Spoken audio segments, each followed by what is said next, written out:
the story really takes us on a trip, doesn't it? I mean, you think it's going one way, full of forgiveness, unbelievable mercy, and then wham! This guy who was just forgiven all his money messes up and is thrown to the tormentors. And maybe for some of us, it might feel like an easy way to ignore, an easy story to ignore where we encounter a difficult teaching that doesn't make sense. So why bother with it? Just move along to the good stuff. And if I'm honest, that was my first reaction. Because forgiveness is really hard, and the story is a whiplash of emotions that I didn't know what to do with. What do we do with a story like this? Where 1 second is full of mercy and then the next second, torment. But it's one of those tricky stories where context comes in really important. And once we get there, the story is awesome. Jesus in this section of Matthew is in a big dialogue with his followers about what it means to be one of his followers and what the kingdom of heaven has looked like. So, when Peter replies to his teaching about holding somebody accountable, we talked about this last week, for the ways that they were sinned against, someone from the community, you're supposed to, you sinned against me, that doesn't work. You go talk to a couple other people, you go to the church, you get them to ask for forgiveness, right? Now, Peter is asking a question just like anybody would ask. He says, yeah, okay, so I need to go tell someone, hey, you sinned against me. And they are supposed to ask for forgiveness, and then, Jesus, I know that our tradition requires me to forgive them, so I know I should. But how many times? Like 7? That seems like a good number. How about 7? That's a lot. Name a time where you've been forgiven 7 times for doing the same thing over and over again. It's a lot. It's not a bad question either, and I would argue it's not even a horrible answer. 7 times is pretty forgiving. A quick little side about forgiveness that we're talking about. Forgiveness that we need to understand here, especially since we are talking about context, because this text is taken out of context a lot. For instance, I have heard this text used to keep people in abusive relationships. I have heard the church and pastors use this text to keep people in abusive relationships. That is not the kind of forgiveness that we're talking about here. Jesus intentionally, you'll notice, chooses a circumstance where the person doing the forgiving, the Lord in the parable, is in a place of power, a stable place of power, where forgiving that person is not going to continue to harm them. Forgiveness is not acquiescence. Forgiveness is removing oneself from a harmful situation or friendship or relationship is not in opposition to each other. It's not. That's not what we're talking about here. But I wanted to mention it. Instead, what happens next after Peter suggests 7 as a good number is Jesus says, no, Peter, not just 7 times, 70 times 7 times.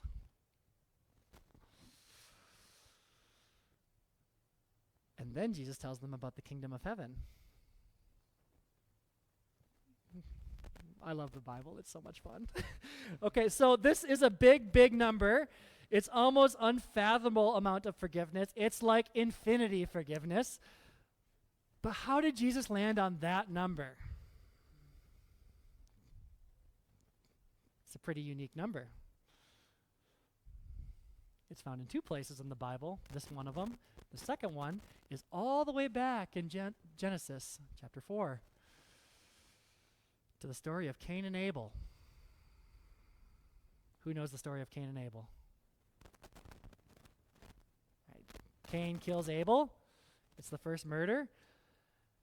After that fall in the garden, which puts into motion the whole horrible human condition we have all grown really familiar with, where we experience fear, hate, resentment, general removal from God's presence and desire for us, and it's a horrible situation sometimes, right? Cain is jealous and kills Abel, and he buries him in the desert and receives a curse from God. Cain has some kids, yada, yada, yada. Several generations pass, and this human condition kind of snowballs until there is this dude named Lamech, who is a descendant of Abel. And Lamech says to his wives one day, listen, I have killed a man for wounding me, a young man for striking me. If Cain is avenged sevenfold, truly Lamech is revenged 70 times sevenfold.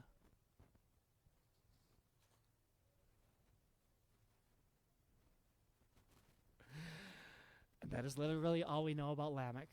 Those two lines, that's how he will be remembered, as vengeful. And that's wild. And the disciples in the early church Matthew is writing for would have caught on to this immediately. The heirs would have said, wait, 70 times 7, that's like Lamech. And then Jesus tells them about the kingdom. Friends,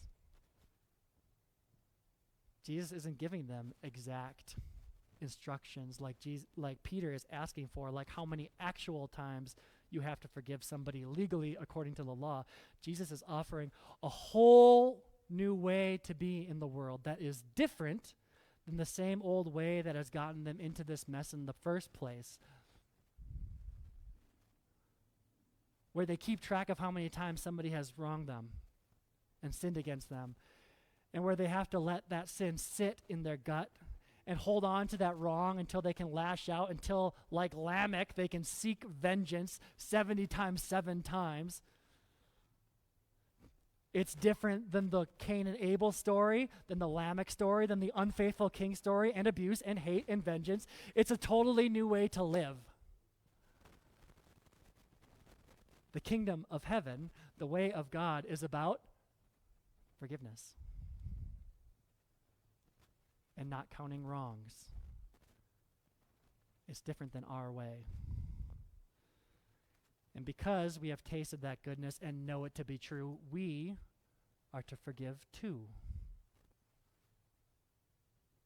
That's what Jesus is offering.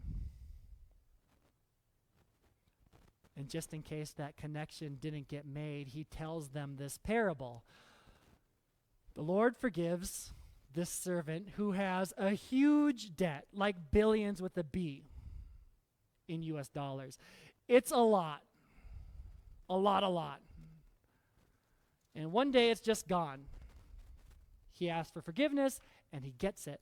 And it's an incredible story. This does not happen. It wouldn't happen in our world.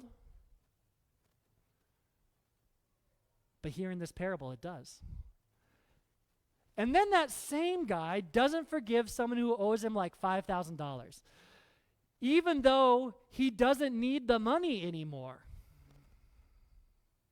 Right? What does he need it for? He hasn't got a debt to pay. He's debt-free. He was just forgiven billions of dollars. He doesn't have any debt hanging over him. He doesn't need to try and get ahead. He isn't competing. He has just experienced a jubilee.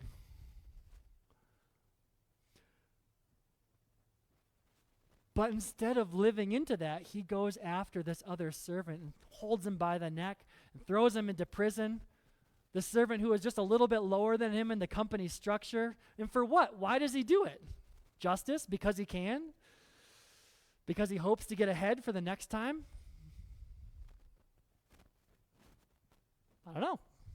I don't know why he does it. But I wonder if we would.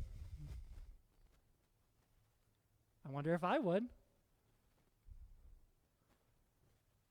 Would we, with the first taste and possibility of finally being able to get ahead, grasp at the chance if it meant taking advantage of somebody else?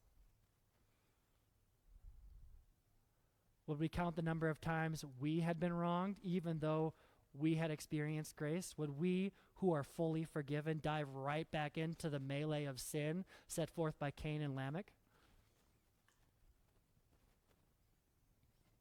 Probably. But we're not supposed to. That is not what the kingdom of heaven is like. Instead, Jesus offers a different way, a new possibility for life. What we disciples are to do, the way we experience God's presence and the kingdom, is by taking on forgiveness as a way of being in our world. It is by stopping the counting up of wrongs and the measuring up and the vengeance lifestyle and embracing grace for us, even when it's unbelievable, and grace for each other. Because if we don't, we'll get sucked right back in. Because not forgiving somebody hurts us too, as well as the other person. Jesus offers us grace and asks us to do the same because it is good for us and it is good for other people.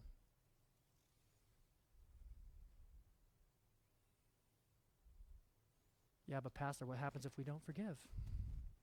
If we continue down that worldly path of sin like the forgiven servant in the story, what happens next? The text uses the word torment, until we can pay our debt. What does that mean? I don't know. It's a parable.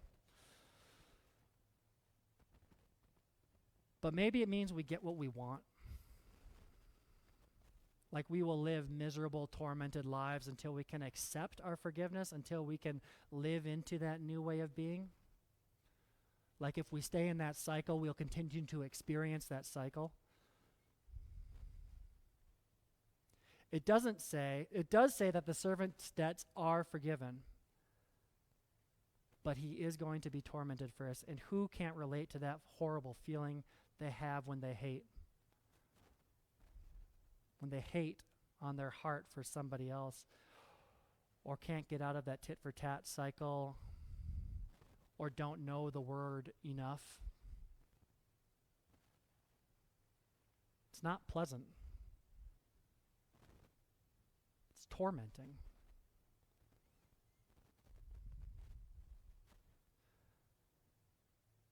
The heart of this way of Jesus is mercy, is generosity. It is the very center of our Christian life. It is living a life of compassion and forgiveness for those who wrong us. It is a removal from the way the world is constructed, where we keep the score of wrongs and prepare dishes of revenge that are best served cold in hopes of getting even, but in the end only lead to adding to that cycle of suffering and suck us further into it, into torment.